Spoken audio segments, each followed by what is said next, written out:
na raunin al'aura, domin ka haɗa maza 10, 8 daga ciki babban abin da suke so a yi magana a kai kenan.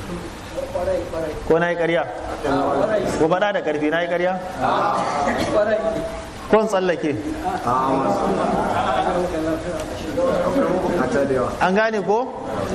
Idan aka samu namiji da yake fama da wannan matsala, abin da ake bukata shine in ya zo kwanciya ana so ya samu garin habba da garin hulba, ya samu nono na saniya, ya hada su waje daya ya dafa.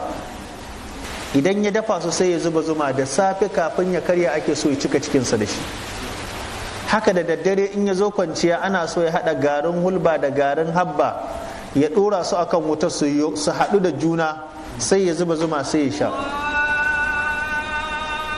An gane ko? To wannan duk mutumin da yake fama da matsala na raunin al'aura zai iya jaraba wannan da izinin Allah kuma zai samu nasara.